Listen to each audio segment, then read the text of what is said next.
discuss some of the actions we're taking to protect people's right to vote and people's ability to have their vote counted. With that, Mark, I'd like to turn it over to you. Okay. Thank you very much, Leader Toscano. And again, I just wanted to clarify the discrepancy in 94 is 10 votes. And I had a reporter ask me to clarify who was speaking. That is our House Democratic leader, David J. Toscano. And again, if you have questions, please email them to olivia@vahousedems.org. And with no further ado, I'm introducing our attorney, Marc Elias of Perkins Coie. Hi, thank you, everyone. This is Marc Elias, Marcelias, and I chair the political law practice at Perkins Coie. Some of you, I'm sure I interacted with when I led the recount effort in Virginia for Mark Herring, who, as you recall, at this point in that process, we were doing conference calls where Mark Herring was actually behind in the count, and then ultimately, as a result of the state certification, took the lead, and then in the recount, gained votes. So I'm going to focus on HD 28, but as you all think about that Newport News seat, I will tell you that we picked up, I believe, and this is off the top of my head, I think we picked up between 7 and 8 votes on average per precinct in the Herring recount, and substantially more than that in certain population centers. So I would definitely in that other district, I would definitely say that is at this point at 10 votes is probably just a toss-up going into the recount. On HD 28, though, which is what I wanted to address, I wanted to lay out kind of two sets of legal issues to give you all the context of what you will be seeing unfold over the next few days.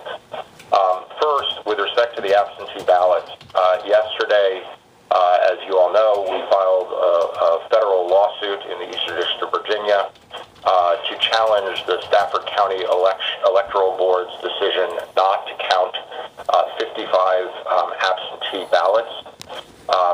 The decision not to count these ballots is not justified by any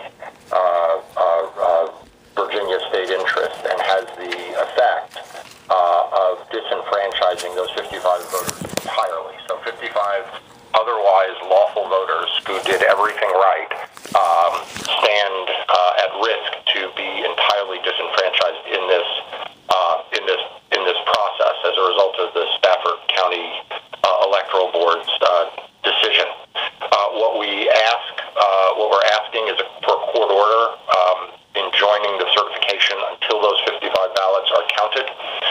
Obviously, we don't know what are in those ballots, so these could be votes that help the Democrat. They could be votes that help the Republican. What I think is important and should be important to everyone on a bipartisan basis is that Virginians who cast their ballots in this fashion should not be disenfranchised because of errors made by government officials.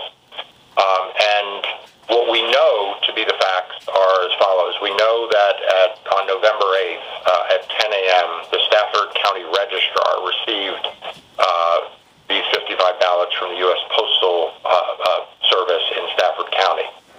We know that the registrar emailed Commissioner Cortez that day, copying the county electoral board, and explained that, and I quote, "There is no possible way that these ballots should not..." This call is being recorded. Oh, let me start again with the quote, since I don't know if that was audible to everyone. "There is no possible way that these ballots should not have been available to the registrar on Election Day before close of polls." Let me repeat that. There is no possible way. Okay, I'm going to stop there for a second.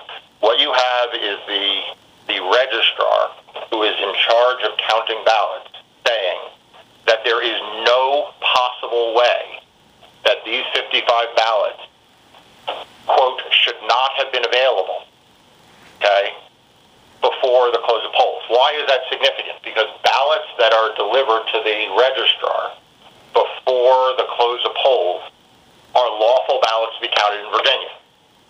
So what the registrar is saying is that due to some government error, whether that's a government error on the part of the registrar or a government error on the part of the Postal Service, is of no moment. Okay, these voters did everything right. They ordered their absentee ballots, they filled them out, they sealed them, they mailed them, and they got to the post office in Stafford County. And then, according to the county registrar himself, there is no possible way that these were not available to be counted in time under the statutory deadline in Virginia. So what you have is obviously some type of error on the part of a government worker or a government official. And in this country, and under the U.S. Constitution, errors by the government don't get to be the ground to disenfranchise voters.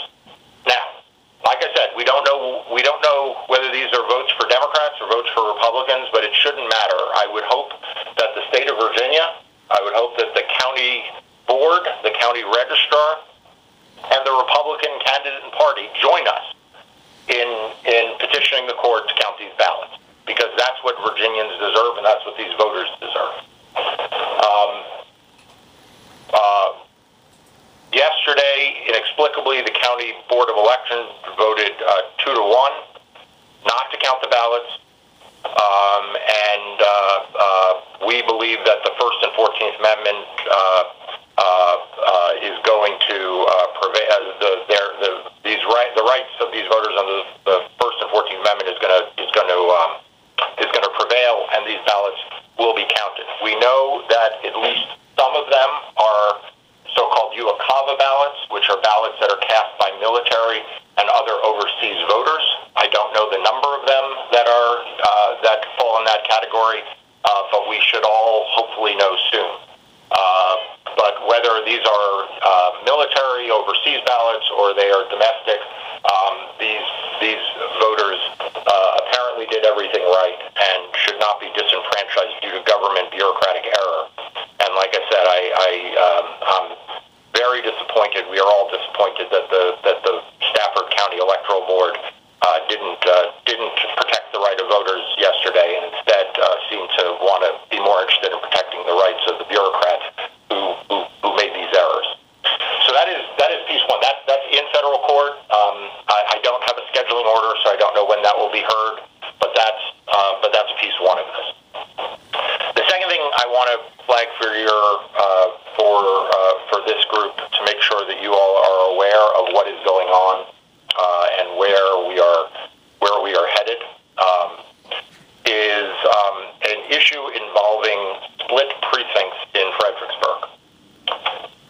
So we are looking very carefully at an important issue that seems to have resulted in a number of voters, a significant number of voters in HD 28 being denied their right to vote in the HD 28 delegate race.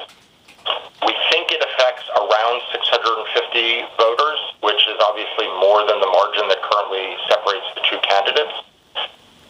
The issue has to do with so-called split precincts. A split precinct is a situation where a voter within the same voter precinct live in different boundaries for a particular elected office based on how the district lines were drawn. In this case, the redistricting statute, which many of you are familiar with, and many of you know I have sued in two other cases. I sued the state of Virginia and won, challenging the redistricting lines in 2011 for the congressional districts. Then I sued the state of Virginia over its House lines, its House district lines, and won in the U.S. Supreme Court. That case went back to trial court, and we're awaiting a decision there. So as you all know, I'm quite familiar with the redistricting statutes that the General Assembly passed in 2011, and also as part of those cases, many of you know, there were actually efforts by local registrars to try to urge the legislature not to split precincts. But many of those efforts were rejected because the Republican legislature was engaged historically unconstitutional gerrymander, as we now know. I say that in a way as background because what appears to be the case here is that the redistricting statute from 2011 said there should only be one precinct in Fredericksburg that is split between HD 28 and HD 88, which is a neighboring precinct. All of the other precincts are entirely within one House district or the other. The problem is that when you look at the unofficial results of the election that are currently posted on the Division of Elections website, it actually shows 3 precincts in Fredericksburg that were split between HD 28 and HD 88. The 2 extra split precincts are precincts that the statute says are to be entirely within HD 28. That means that all of the voters in those precincts should have been given ballots to vote for HD 28, and none of them should have been given ballots to vote in HD 88. The Division of Elections website seems to suggest the opposite of that, which is that some were given for 28, some were given for 88. Specifically, the unofficial results show 688 votes that were cast in HD 88 between the 2 precincts combined. Now, this is a very, very serious issue because despite the sympathies that I and many others may have for election officials in not having to administer split precincts. In fact, as I mentioned, part of the redistricting lawsuits that I filed, one of the things we pointed to were the unprecedented and unconstitutional precinct splits that the Republican legislature put into place. Nevertheless, that is a state law, and registrars are not free to ignore the redistricting statutes. The statutes are there to delineate who casts ballots in what districts. If you don't believe that those districts are appropriate or constitutional, you do what I've done, which is you sue over them. Registrars aren't free to just decide to disregard those electoral lines for administrative convenience. And I don't know in this case. I want to be clear. This is not something we have drawn a firm conclusion on. It is something that we are investigating, and it may be that there is a simple explanation for this. It could be that the State Board of Elections website is wrong. So I don't want people getting, jumping to conclusions here. We're being very methodical about looking at this. But if you look at the website, it appears that 668 voters were denied their right to vote for the delegate who represents them by law in the 28th district.